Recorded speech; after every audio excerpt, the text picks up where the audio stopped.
como eu falei, do engajamento, ela é uma extensão da sua gestão ou ela apenas cumpre ordens? Essa é uma provocação.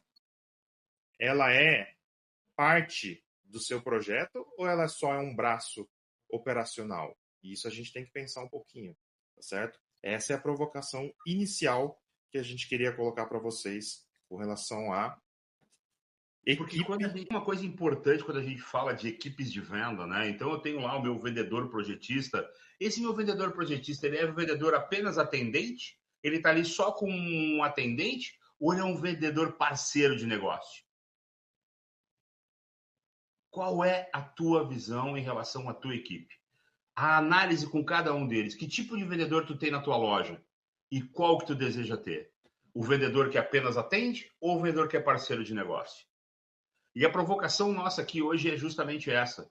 Porque quando a gente fala de equipe, quando a gente fala de time de vendas, existe a palavra que o Léo trouxe agora, engajamento. Quanto que este time está engajado com o resultado?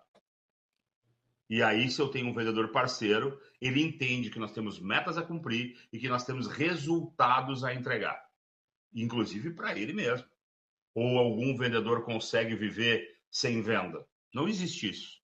Correto, Léo? Exatamente, né?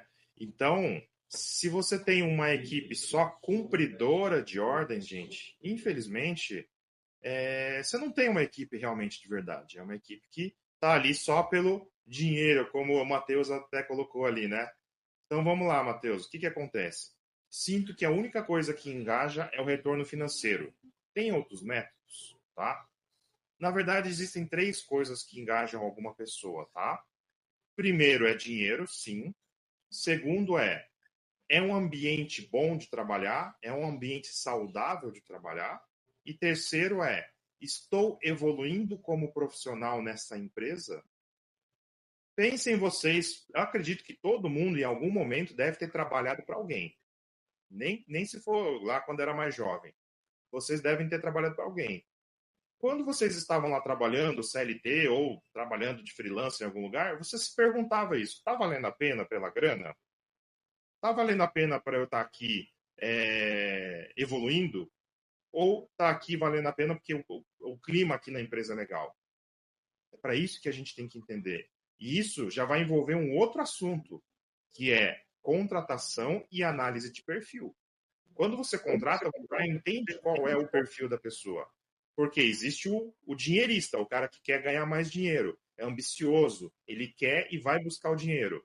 Agora, tem aquele funcionário que, assim, ó, é estabilidade, se o lugar estiver bom para trabalhar, for perto da casa dele, o salário nem tá tão bom, mas ele fica naquele lugar. Você define o perfil. Agora, para comercial, tem que ter alguém, sim, focado em dinheiro, porque se você quer que o cara venda, o cara tem que estar focado em dinheiro. Então, assim, o perfil do dinheiro com comercial tem tudo a ver, entendeu? Não aquele da estabilidade, aquele que gostaria de ficar ali, sabe, no banho-maria. Não, esse aí talvez sirva para um operacional do dia a dia, para administrativo, não para o comercial.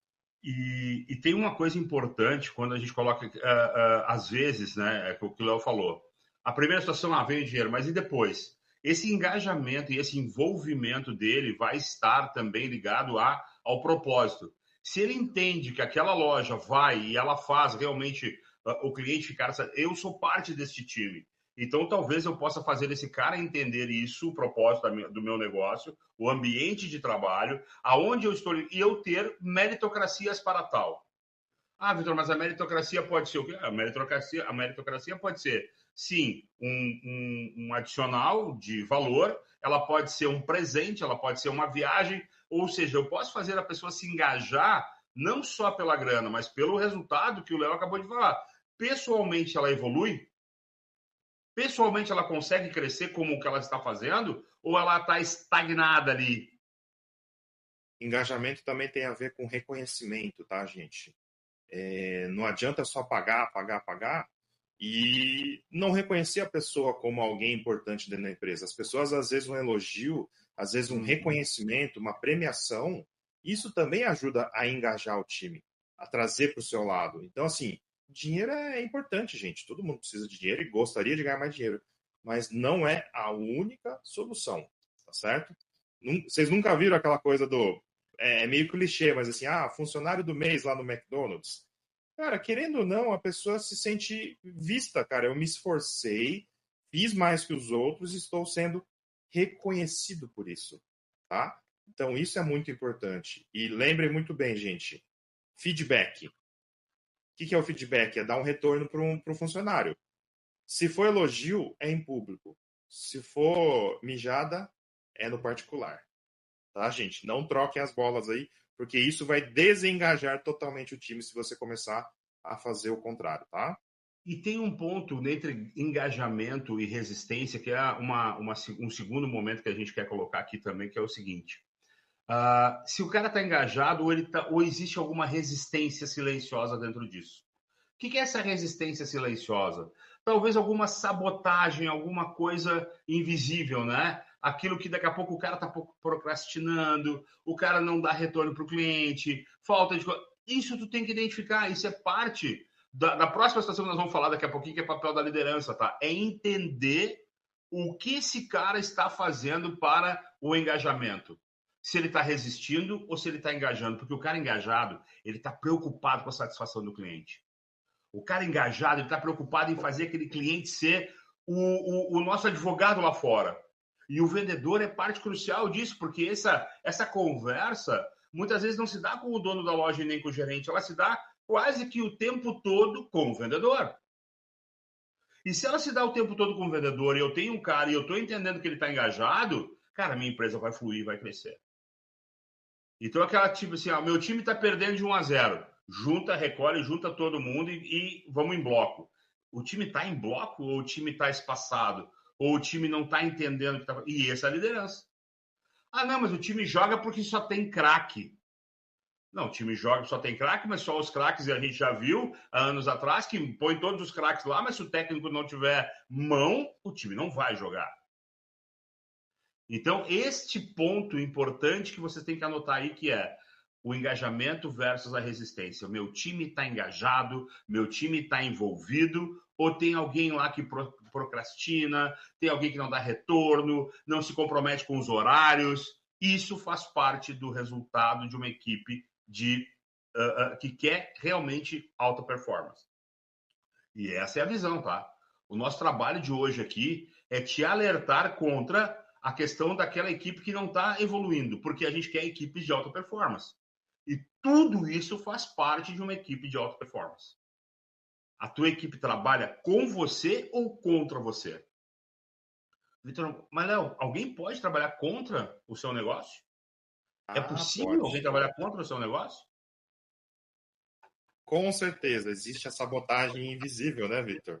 Aquela sabotagem que você sabe que às vezes é má vontade, a pessoa já não está mais tão preocupada com o seu cliente, entendeu? Então, assim, esse tipo de sabotagem você percebe no dia a dia. Você vai entendendo que a pessoa não está mais tão engajada por causa desses sinais. Você já foi algum lugar, por exemplo, restaurante, bar, que você fala, nossa, que atendimento péssimo. Aí você fala, esse cara está te sabotando, o dono da empresa. Porque ele não está tratando bem o cliente, ele não está nem aí para o cliente. Se ele perder o emprego, ele arranja outro, ele não está nem aí com isso. Então, assim, esse é um cara que já está sabotando a sua empresa. Isso você tem que entender quais os sinais, tá certo? Às vezes é aquele desânimo, aquela negatividade, procrastinação, falta de comprometimento. O cara começa a chegar atrasado, o cara já não cumpre os prazos, você pede alguma coisa, o cara não entrega, você vê que ele já não dá retorno para o cliente como deveria. Isso são sinais claros de que você tem que ter muita atenção. Ou você tenta entender o porquê que ele está assim, se dá para engajar ele novamente, se dá para tentar trazer ele de volta, ou se de repente é momento sim de pensar em outro caminho. Talvez você tenha que trocar de funcionário. Talvez você tenha que fazer uma demissão ali naquele momento.